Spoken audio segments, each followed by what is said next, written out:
Hey, thank you all for joining us here today. We're going to go ahead and get started with the Appropriations Committee this morning. We know we need to be out of here by 9 a.m. for the House Rules Committee.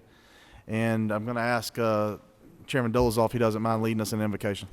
Good morning, everyone. Let's pray. Father, we thank you for the gift of life today. Thank you for the opportunity to serve your people, and pray that we would do so with wisdom, honor, and dignity. In your name we pray. Amen. Thank you, Chairman. Going to go a little out of order. Senator Hostetler, would you like to go first and present your bill? I know we might have a time limit. Yep. And then we'll go to the budget, and then we'll take Representative Leverett.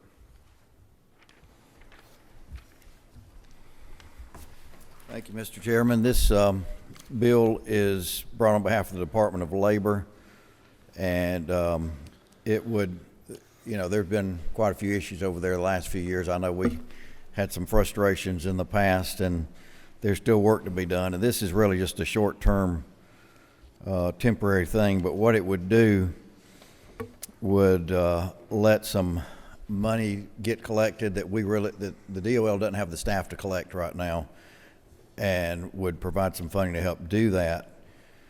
And in return, the DOL would keep in their budget 20% of what they collect, which would help pay for the people to collect it, number one. And number two, we've got these unemployment career centers that the funding is going to run out, and they'll, under the current budget anyway, the career centers would be closing about August 1st, and it would help keep them open.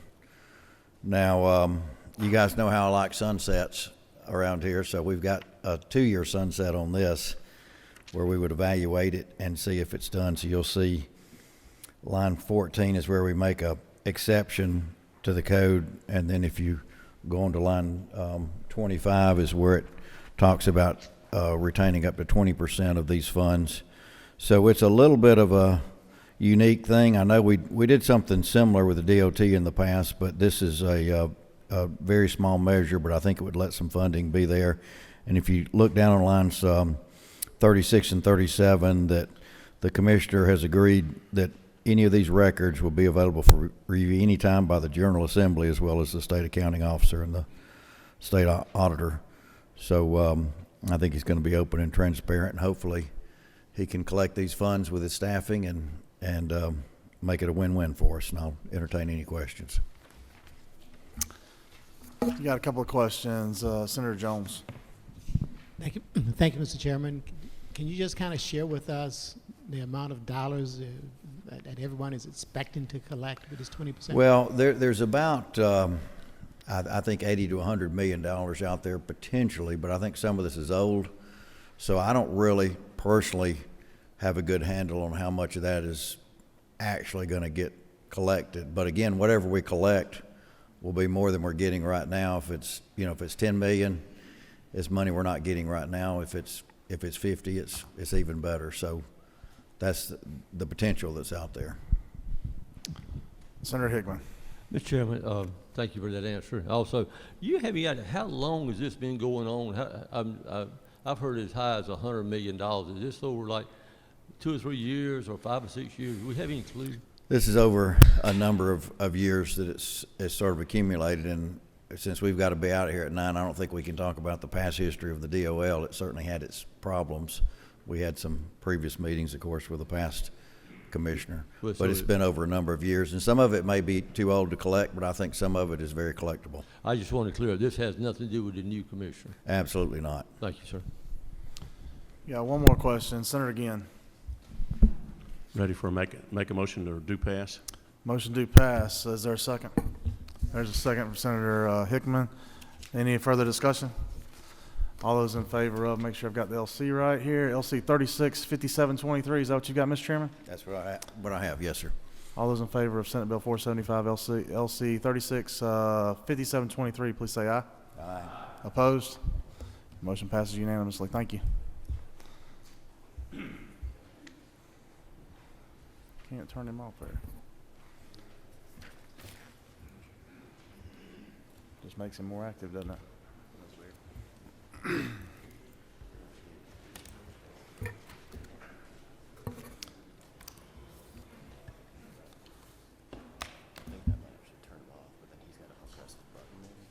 Maybe so. We'll leave it. Now we got the Senate bills out of the way, let's take up a House bill, House Bill 915, sponsored by Representative Burns, sorry, Mr. Speaker. And I'll present that for us right quick.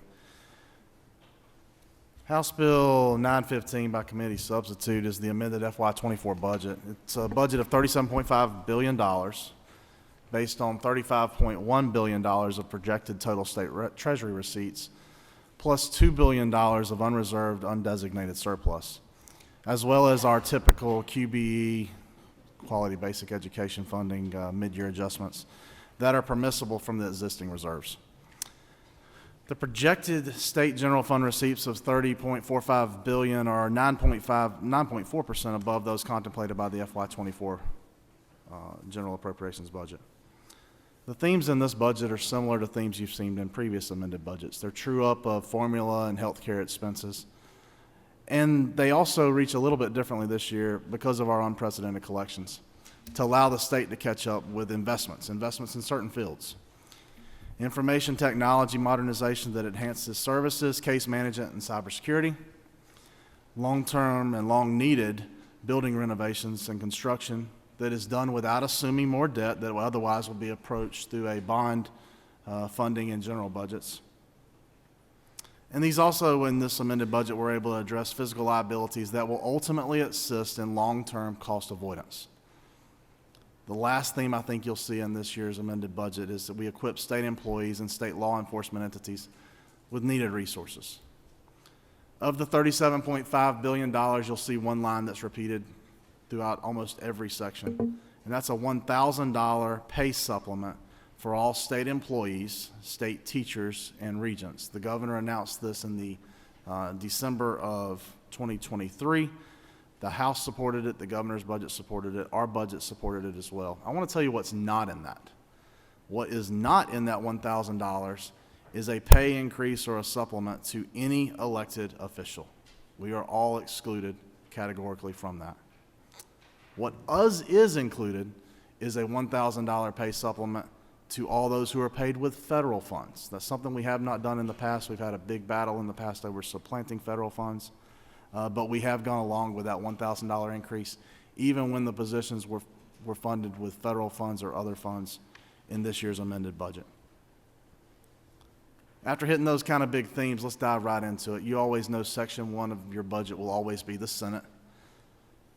In the Senate's phase of the amended budget, the Senate met increases just to match the House's increases. We represent the same number of people, so we put the same dollar increases in our budget that the House had in theirs.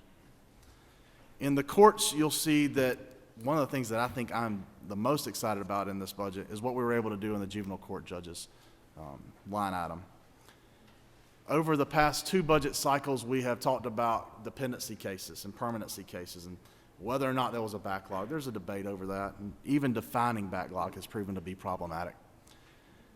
But what was not problematic and what we thought was clear was a supplement we put in place to try to move cases along. That supplement language somehow disappeared, and there was some ambiguity about whether or not it still existed.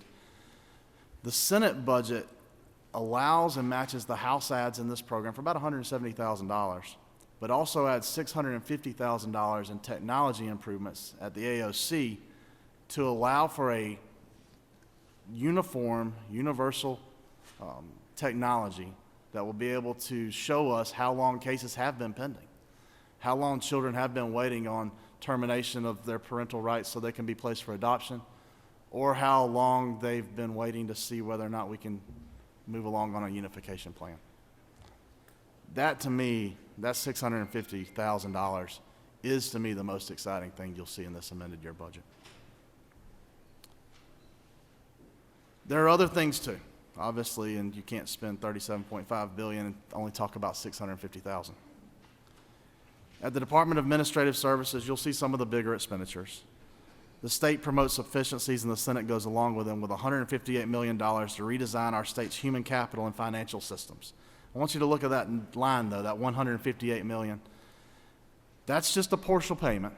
Over time, that will be $542 million, so that the legislature will have the ability to look inside all programs, including regents, to see what's being paid and when, so that we can have an accounting system where we can truly be stewards of the dollars that we've been trusted with by the taxpayers of Georgia. There's $5.5 million in that same program for the Department of Labor for benefit tax and appeals processes improvements. And at DOAS, you'll see $248 million for long-term cost avoidance by investments in our property, workers' comp, and liability risk pools. The next section you'll come to will be the Department of Agriculture. The Senate included $5 million increase for capital project needs over the House budget for the state farmers market, and we added back certain funding for the EV charger station pilot pursuant to Senate Bill 146. We did, however, disagree with the House funding that they added for Senate Bill 220. The Senate also was able to recoup savings found in the governor's disregards for the Georgia Ag Expo Authority, and we exceeded the governor's position, but were slightly below the House position on new vehicles for the Department of Ag. At the Department of Behavioral Health and Developmental Disabilities, the Senate agreed with the House on transportation alternatives pilots, but we did so in a slightly lesser amount, and we increased funds to complete the Gateway Child and Adolescent Crisis Stabilization Unit in Savannah, and we paid for this through a reallocation of direct care support funds. At the Department of Community Affairs, the Senate agreed with a House add of $2.5 million and matched that in community improvement grants for a total of $5 million. At the Department of Community Health, the Senate trued up numbers to match expected projected expenditures in the ABD and LIM programs. We also matched House adds for AHEC and lupus, and we pushed a Cobb County Federally Qualified Health Center into the FY25 budget, where we already have base funding sitting there waiting. At the Healthcare Workforce Board, the Senate reiterated its position for studies on licensure and evaluation gaps in healthcare staffing for neurology, psychiatry, rheumatology, and endocrinology. We also took a underutilized rural physician grant program and repurposed it into a loan repayment program for nursing school faculty. Again, last item at the Healthcare Workforce Board would be the Senate reiterating its position on the OTPT rate increases for providers in children's intervention services. At the Department of Corrections, the Senate trimmed the healthcare contract slightly, but we agreed with a $450 million addition to spend a total of $900 million for single cells at a new state prison facility. The Senate also dramatically increased state spending on capital repairs, $135 million, a match that was also supported by the governor and the House. And we made a huge down payment on another initiative that I feel is extremely important in this year's budget, and it's been championed by the senator from the 56th, for a development of a program to shut down all cell signals at state prisons by 2026, with the first projects to begin immediately. At the Department of Economic Development, the Senate supported one-time funding for security measures concerning Atlanta's chosen position as a site for the FIFA 2025 games. That's $29.25 million. We trimmed rents at one of our highest rent districts in the state, and we stuck with the House on funding for new vehicles. We also instructed the department to use sponsorships to host a symposium concerning the deployment of hydrogen energy applications, which we do consider to be an exciting new field. At the Department of Education, the Senate did not follow the House ads for community and schools, but we did direct the department to use 10 of the roughly $11 million they have remaining in ESSER funds that expire this fall for a project that supports character education in the classroom. Character and leadership development took a major hit with the lack of social interactions during the COVID-19 pandemic, and these funds, these $10 million in funds, have a one-to-one match, private match, that will push $20 million into character education for our schools. The Senate supported the state charter supplement increase of $27.7 million for a total of $231.3 million now on that state charter supplement line, and we supported the $100.7 million for midterm adjustments for growth to the QBE formula.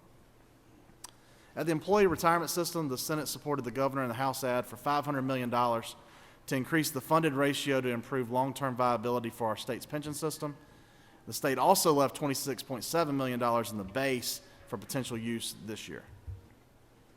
At Forestry, the Senate supported an ad for $8.6 million to update the radio network. We also included language concerning new hairs they wanted to buy, hoping we can find some efficiencies in that radio network that will allow them to purchase those as well. There was a caption change at the Governor's Emergency Fund, and at the Department of Human Services, you'll see that the Senate agreed with a House ad for the Long-Term Care Ombudsman Program. There's a contract that DHS has with Equifax and Talix for contract. It's a contract for eligibility verification. There's an additional increase there for $2.061 million. The Senate went along with this ad, but they do want to serve notice that this line is going to get additional scrutiny in coming cycles. At Voc Rehab, the Senate supported one forklift, not two. And at the Department of Insurance, we supported a $134 million investment in the state reinsurance program. That's a program we hope helps regulate the cost of private insurance plans to make premiums more affordable, and $16 million at the state exchange. At the Georgia Bureau of Investigations, the Senate went along with improvements for the medical examiner's offices, but reiterated our support for the expansion and renovation of the Macon facility for $3.1 million, and you'll see that appear in your capital projects in the back.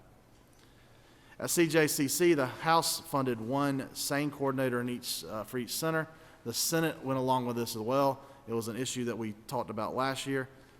And I think it's appropriate also now to mention that outside of this budget process, the governor has announced yesterday an add of $26 million for the victim services grants, which would now bring that to a total of $94 million granted outside the ARPA program to victim services.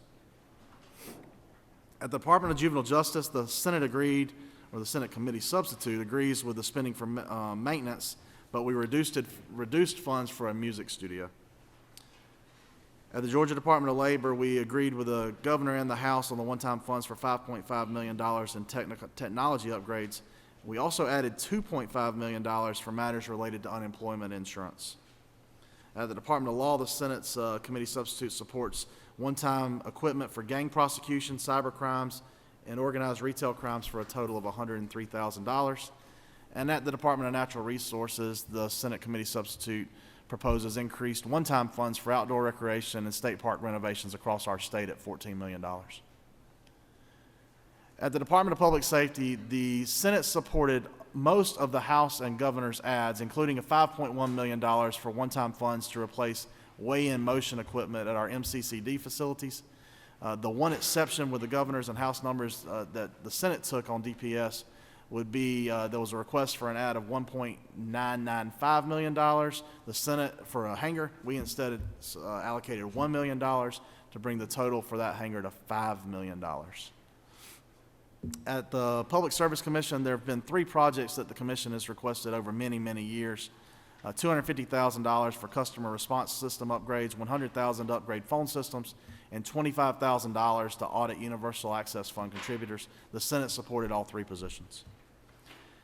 At Regents, the Senate moved to a different position on one-time funding for eminent scholars, funding $6.25 million, and reduced the funding for equipment from $5 million to $2 million, while still supporting the program.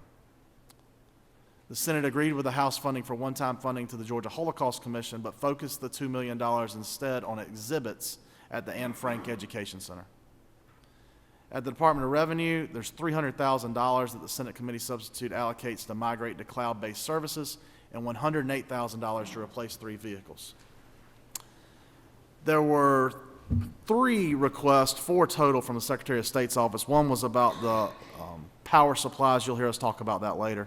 The 3 others were $110,000 for watermarked ballot paper, $107 million for increased postage due to redistricting and the need to mail out new precinct cards, and then $5 million for a third-party ballot text auditing technology.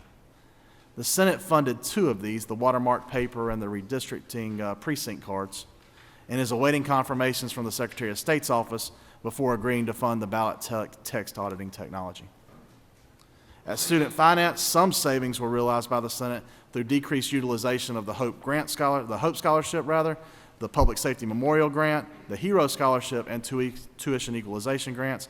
Those aren't reductions; those are really just matching head counts in those programs and whether or not those funds were used there. If they weren't, we repurposed them and rolled them back out in the amended. At our technical colleges system, after much discussion, the Senate agreed to increase funds to meet existing training obligations at line 341.3 for $4.7 million. The Department of Transportation, you'll see a whole lot of changes, but let me walk you through what they do. It doesn't, all the monies that the House or the governor had placed in transportation remain there. We just realigned the chairs on the deck a little bit. You'll see the Senate proposal places $98 million into airport aid. We matched the House half for a total of $8 million for state-owned rail lines. We placed $250 million into the LMIG program, but moved the LMIG program over into the LARP program because the LMIG program requires a 10% match that the governor and the appropriators agree could cause an issue this late into a budget year.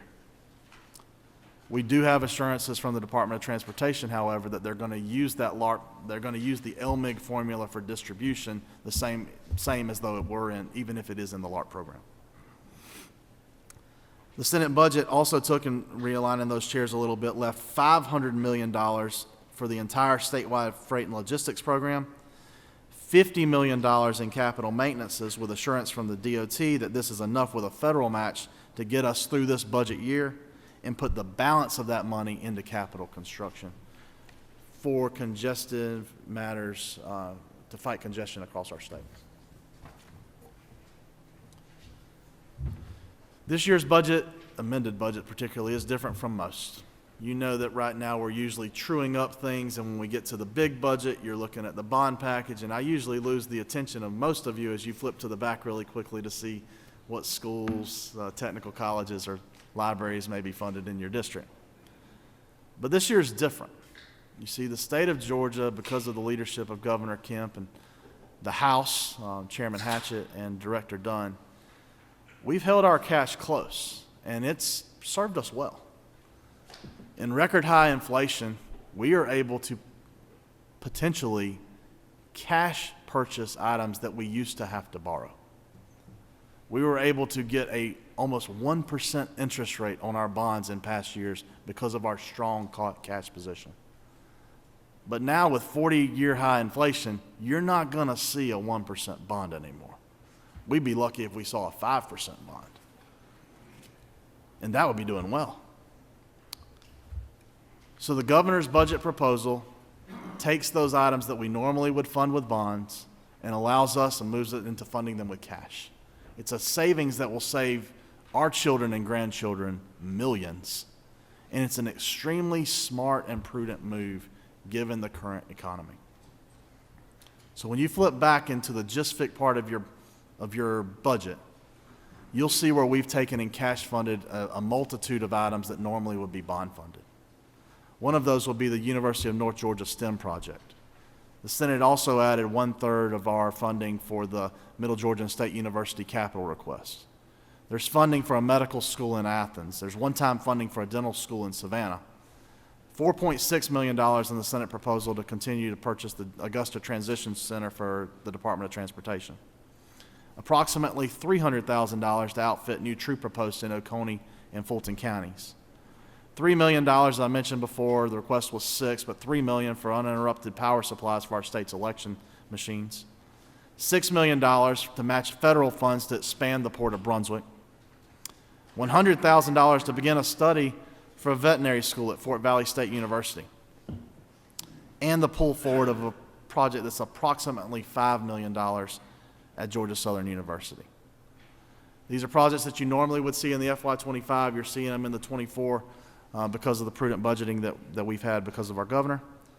And I think these are projects that all of us can support, especially at the lower dollar amount that our citizens will face based upon the savings we've been able to produce over these past few years.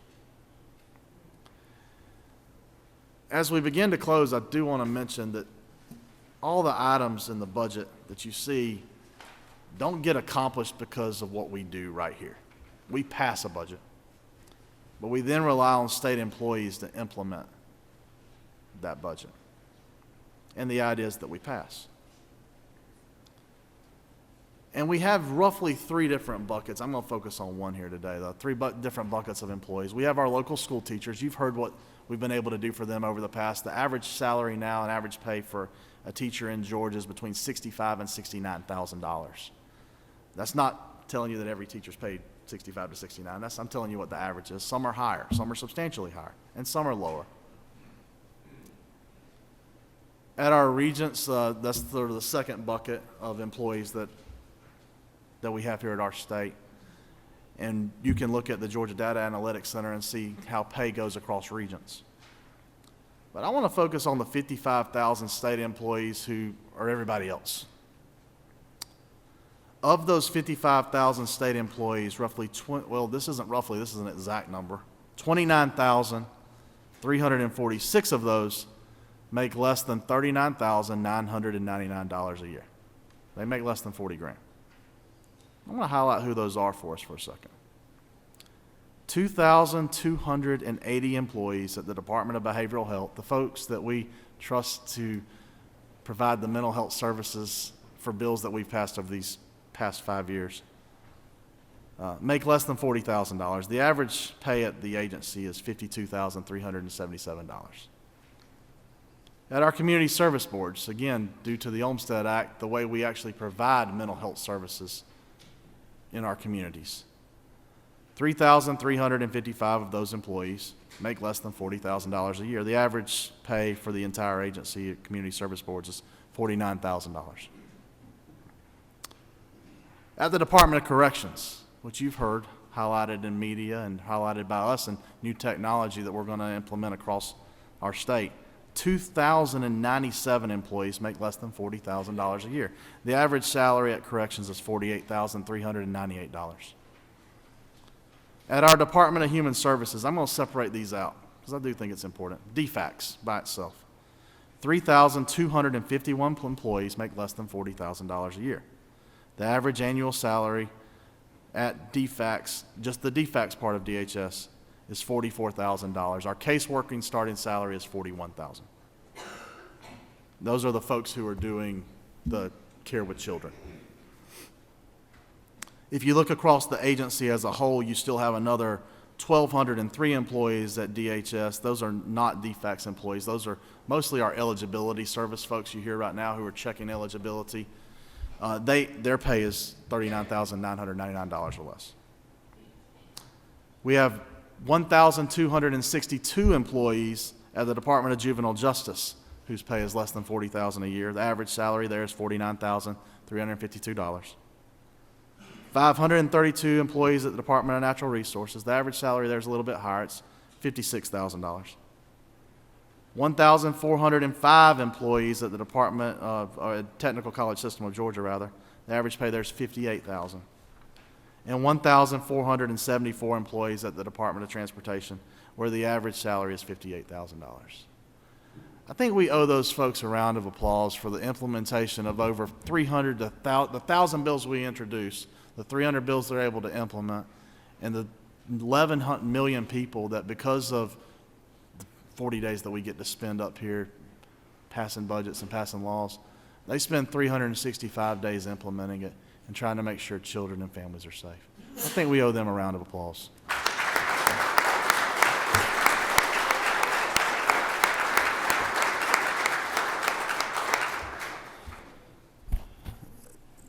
What you have before you, you've had a chance to flip through it. You've heard my summary. If there are any questions, I'll take them now, and if not, at the right time, we'll take a motion.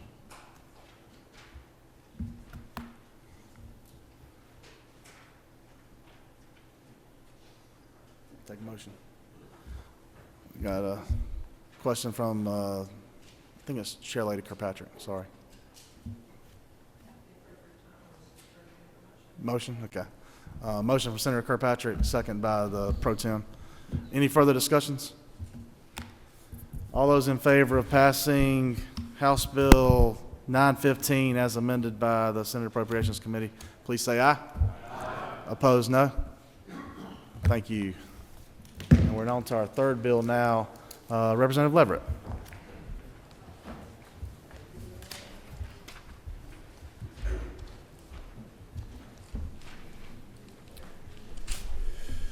Thank you, Mr. Chairman. Good morning, Mr. Chairman and members of the committee. I appreciate very much, Mr. Chairman, the opportunity to present this bill so early in session. This is House Bill 947.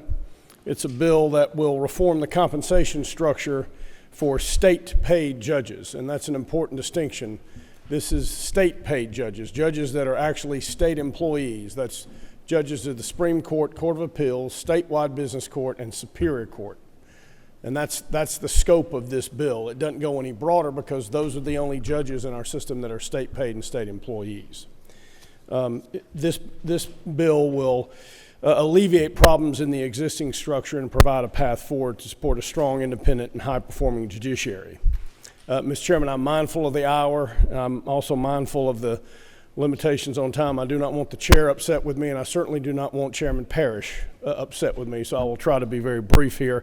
I also understand that this committee has already heard a fairly lengthy presentation involving some of this bill, so I will try just to hit the highlights and sort of refresh the committee's recollection. First, the bill does not appropriate or fund or set any salary.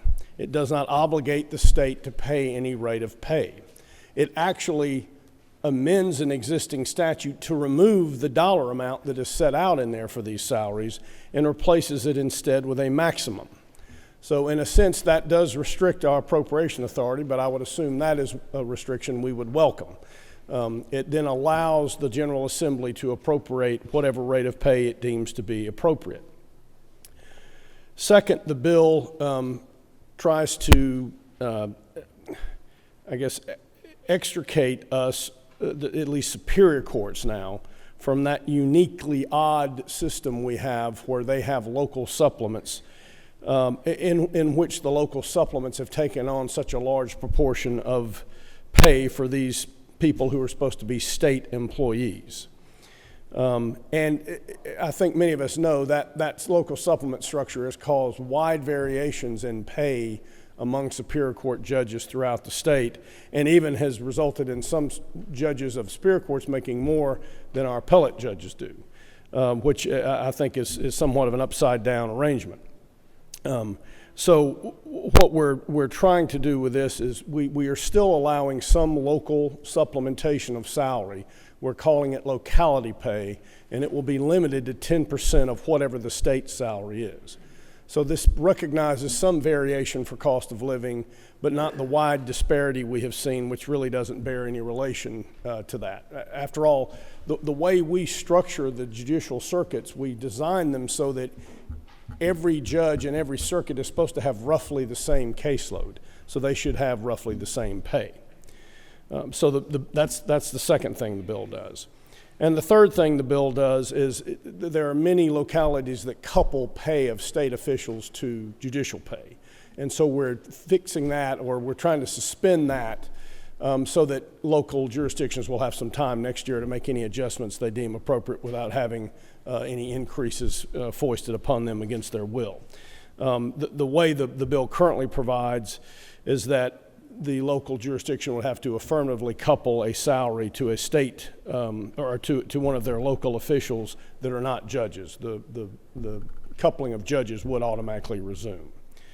That is basically the sort of from a few miles up, the general overview and structure of the bill. Mr. Chairman, I would mention we've got a number of judges here with us today, but in the interest of time, I will not go through introductions. I just want the committee to know they are here, and they appreciate very much the committee's consideration of this bill.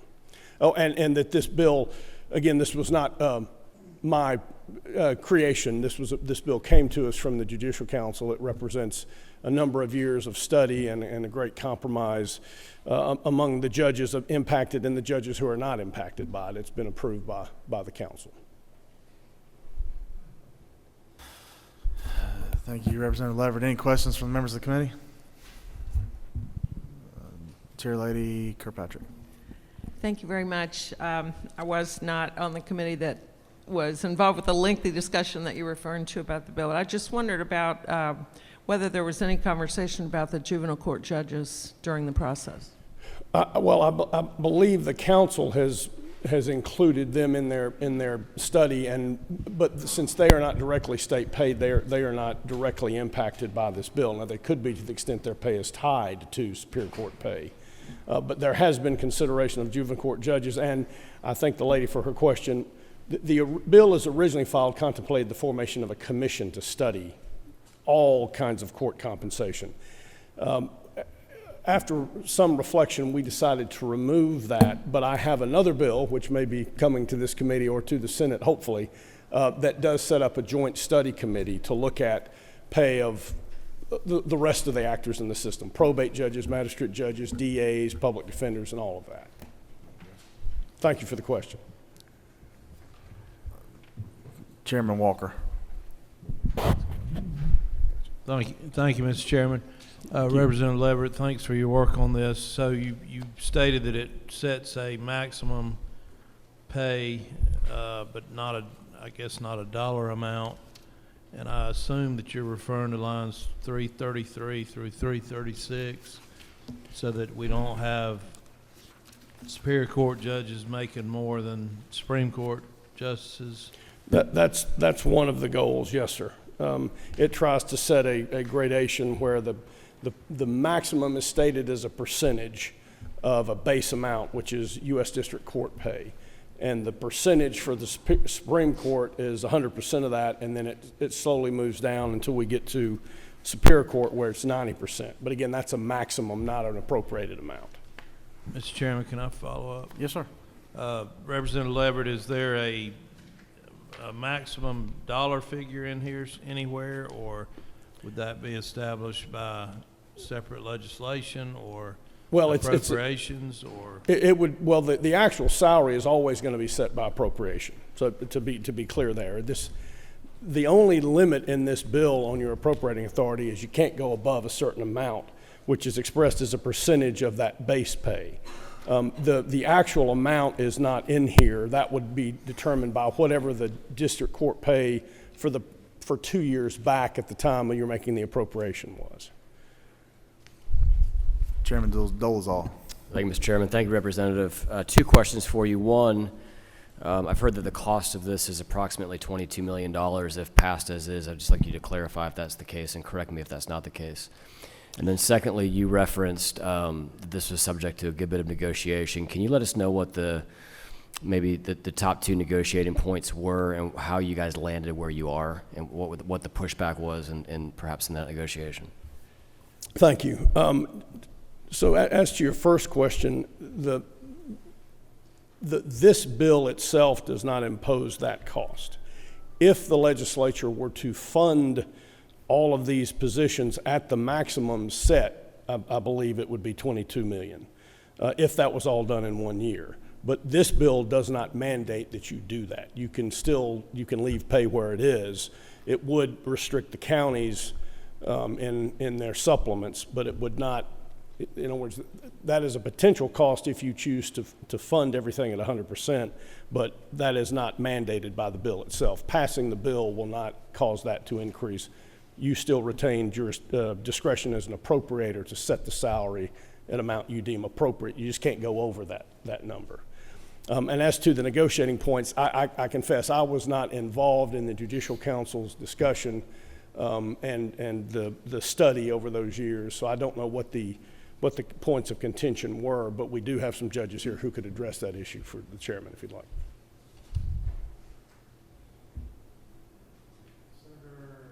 Senator Jones, Emmanuel. Thank you, Mr. Chairman, and thank you, Representative, for bringing this legislation. Can you comment on the locality supplemental compensation, and how did the council arrive at a 10% number? I'm afraid I can't comment on the back and forth on how they arrived at that number, but I believe the intention there is to try to keep what are currently the supplements from becoming such a large portion of the pay. I do think that one of the sort of policy perspectives of this bill is that state employee judges should receive their compensation primarily from the state. You know, they're interpreting and construing and enforcing state laws that we pass in this building. They occasionally do construe and interpret local laws in zoning cases, but primarily their function is one that would have statewide application. That's why we've made them state employees, and so that's where the bulk of their pay should come. But we are acknowledging that there are some cost of living differences and other kinds of local factors that can come into play, but that should be limited to 10% of whatever the state pay is. I don't know how that number precisely was reached, but I think the intention is to make the supplements play less of a significant role in compensation so that you don't have such wide variation in pay. For example, right now, some judges in this state are receiving what amounts to basically the 45th highest pay. So they're toward the bottom. Others receive the 5th highest. We're trying to average that out to a number that's, while it's not the very top, is at least not quite in the basement. Thank you. All righty. We have any other questions? No other questions. There's a lot of discussion on this one. Do you have anything you want to add? Motion? I think we're gonna send it to subcommittee, unless you were gonna make were you gonna make a motion? Gotcha. I think we're gonna send it to a subcommittee. We're gonna appoint a subcommittee. It's gonna be the chair, the vice chair, and the chair of the subcommittee on judiciary. And we'll look forward to working with Chairman Leverett on that. Thank you, Mr. Chairman. I appreciate that opportunity. Is there any other business to come before the committee? Thank you for your presence here. Take a motion to adjourn. Second. All those in favor say aye. Opposed? Thank you.